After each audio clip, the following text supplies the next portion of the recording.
Okay, let's see here. Yeah, we need to do part 2. So if you'll come on in, we'll just a second.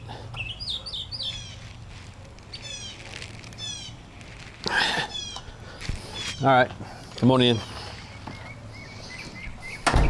All right, so what I'm going to do to cut it is I need a pad down there first, a piece of old mat board to go under it. So when I, ooh, wow, I've got my camera sitting onto my pile of mat boards. I can't mess with the camera here. It's in the middle of filming. So let me grab a piece of this. This is just some scrap mat board. It'll give me a support underneath to put the cutter on. So it goes right here underneath this cutting head right here. If you can see this, the cutting head presses the blade down and cuts at that bevel. So what I want to do is have a cardboard underneath the cutting edge of this, the good board. So I put my mat under there. I find the edge that I drew, and I have to tweak it a little bit here. And it's very hard to do this because it moves. Okay, that one's right, and that one's right. So I put my blade in at a certain spot, and I cut to a certain spot to make sure I don't overcut or make sure it cuts the hole properly. Blade's already in here, so I'll go up about 1/4 inch, and I cut down past about 3/16. And curl it around to the next side.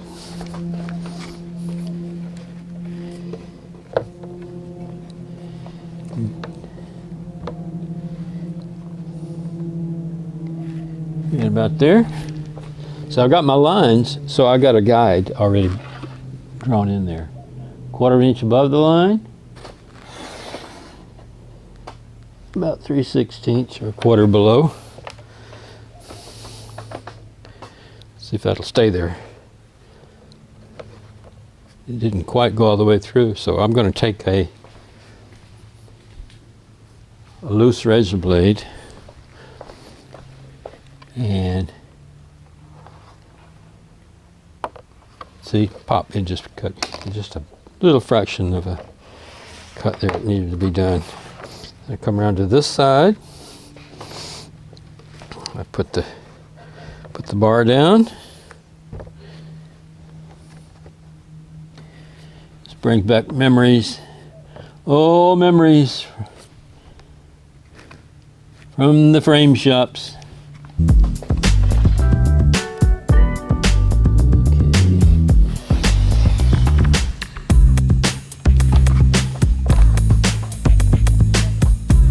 Stay. And that one came through. Pull it around to the final one.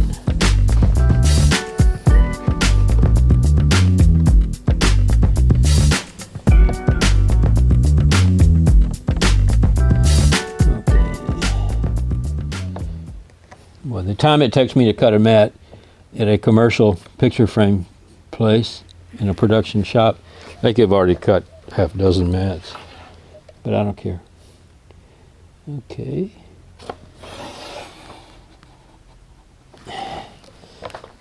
All right. Oh, that one didn't quite go through. Balance that up there a little bit. Come back with my razor blade.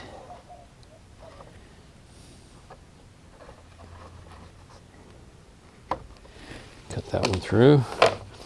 And there you have it. I got my mat cut to the right size. And that's the dropout. That's called the mat board dropout. That's what was in the hole. So I've got to find the backing board here that fits on this. And the bottom is here, so I'll put this on there.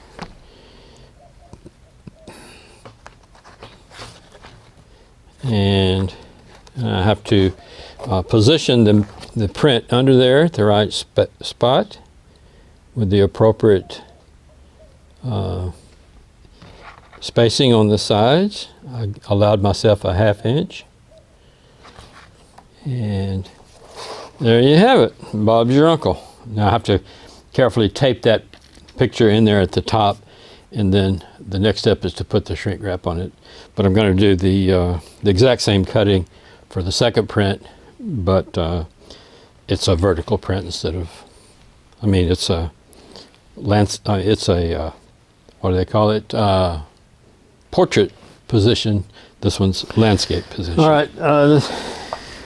This step is a little tedious, and it has to be kind of exact. I've got my prints in there in between the piece of the mat board that's cut and the backing board, and they have to be positioned in there and taped in at a spot that keeps them from sliding around, you know.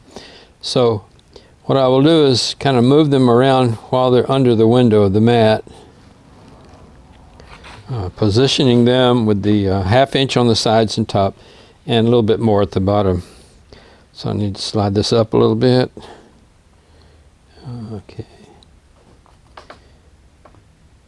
Slide, baby. Okay. All right, that's about right. I've got them lined up. I got them lined up pretty good. So I just want to keep that where it's at. So I have this rock over here that I can use. So this rock, I just put it on right in the middle of the mat, I mean the picture, just to make sure it doesn't move when I'm lifting this up. So I take this up. Yep, I got the bottom at the bottom. I take that up, and I have, where'd I put my tape? Tape. Okay, I got my tape here, and what I see when I lift that mat off, I see immediately that my print edge extends slightly off the edge of the backing. So what I want to do, what I need to do is trim that off a little bit. So I'll just take my blade. I'll put a piece of scrap mat board, same scrap that I used on when I was cutting the mats. I'll put it under here and just cut a little bit off the top. Take a little off the top.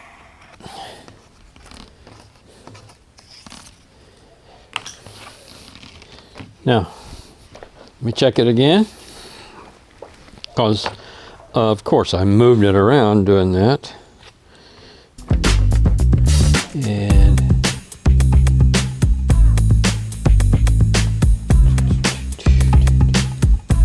get it centered as best as possible. Up a little bit. Down here just a little bit. Up a little bit more. Okay, right about there. All right. Now, I'll take my piece of tape. I'll put my tape reverse. I want it stuck on the back. I'm not just going to tape it down to the backing. Not going to do that. The reason I don't want to do that is because if the mat moves around, it's going to change the position of it over the image. So what I want to do is tape it to the back of the mat board. So I'm going to put a little piece of tape under here like this.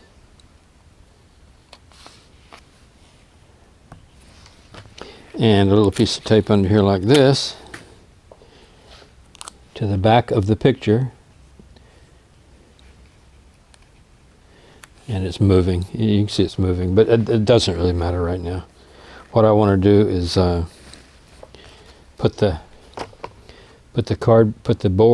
mat board back over in the right place, like this, and press it down onto this tape that I've put on there.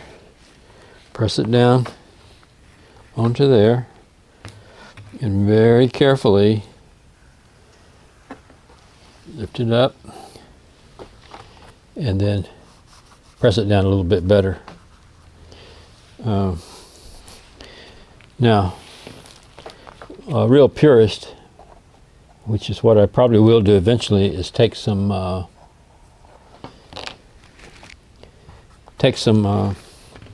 like thin drawing paper. I'll take some thin drawing paper, and I will glue that. I'll use some wheat paste glue and actually glue it to the back of the picture and onto this board. But I'm not going to worry about that right now. I'm just going to use this tape, and then it's in the right place. So I'll flip it over. That way, if it's ever in a frame,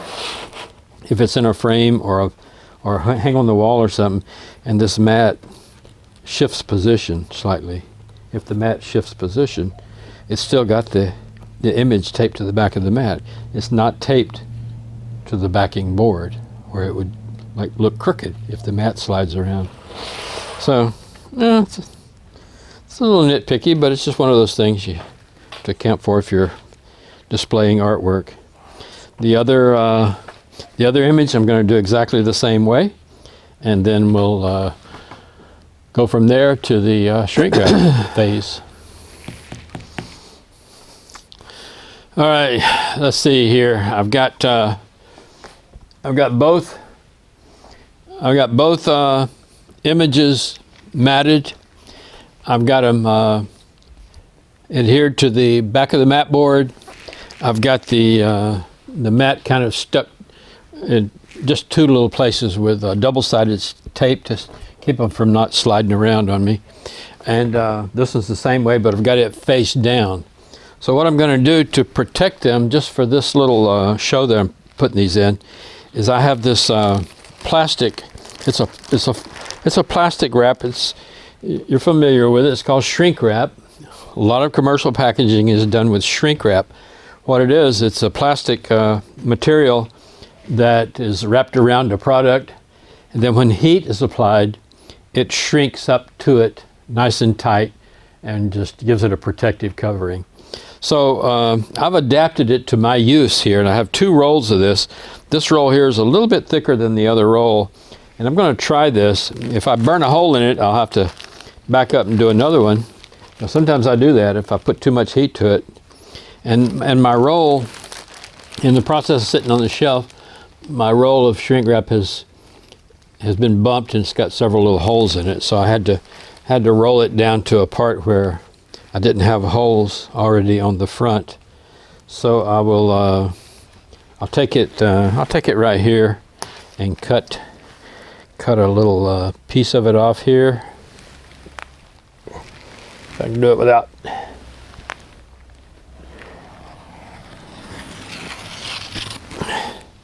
So this piece is pretty much trash. This roll, go over here. So I end up with the piece I'm going to use.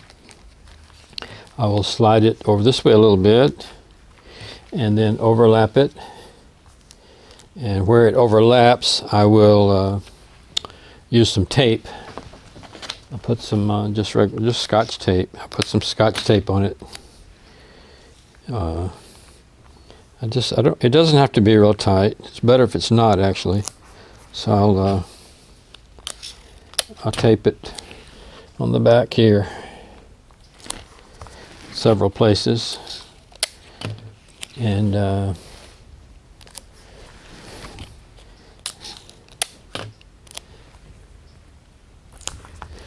and roll the ends over like I'm wrapping a Christmas present. I'll roll it over like that, wrap the ends and tape them down.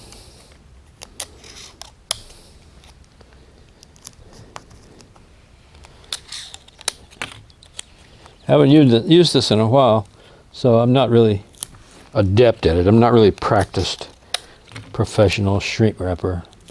I know the principle, and I know how to do it, but doing it successfully is another question. So let's wrap up this other end. Dum dum de doo. I don't know if I got the camera angle right here or not, but fold it over.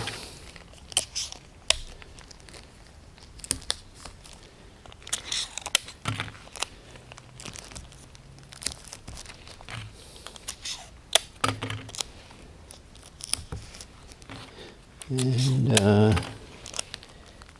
tape them in the back pretty good so they don't just pull loose.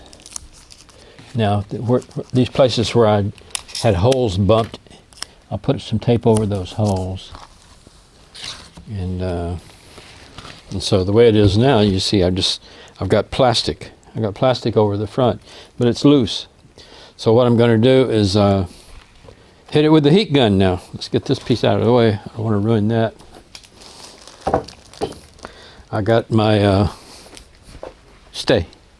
I got my heat gun here, and I want to apply the heat to it.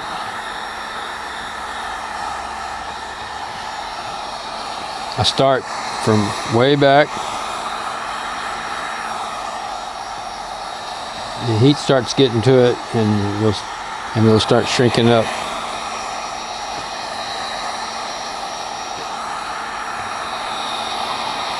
I keep it moving, or I'll just shrink a hole right in it.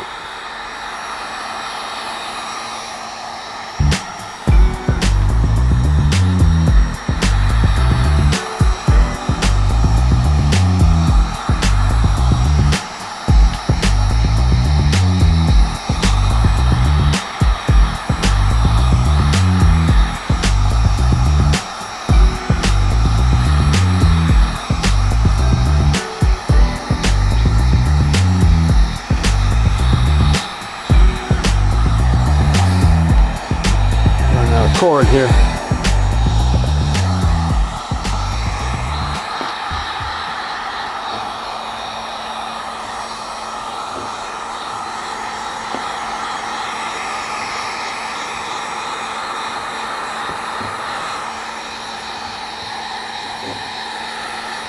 I'm being real careful that I don't heat it too much.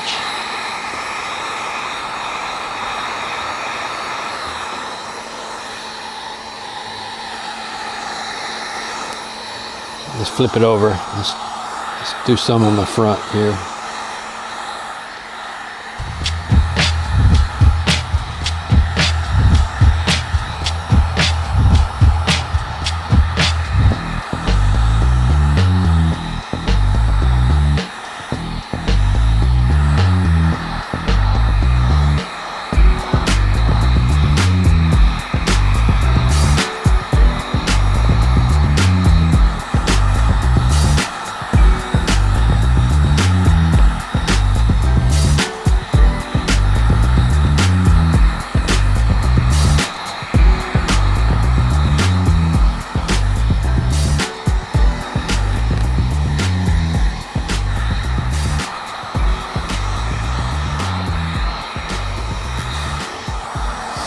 Back to the back again.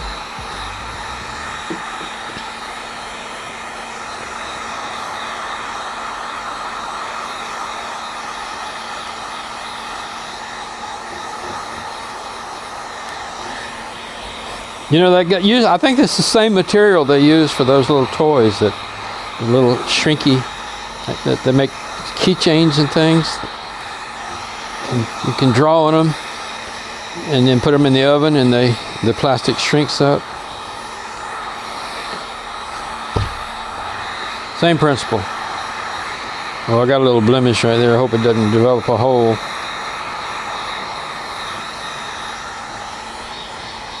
All right, we're getting there.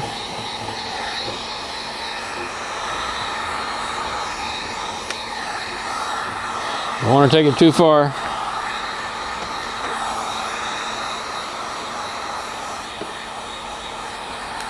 Yep, I heard it.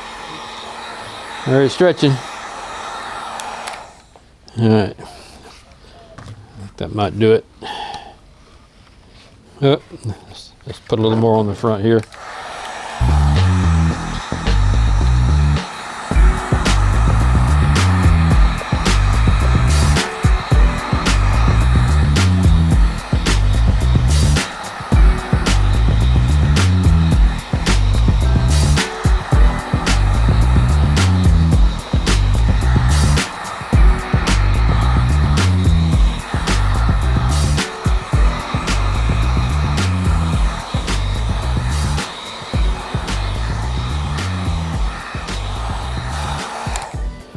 Plastic has a line in it like this, so it's not perfect, but it provides a cover for it.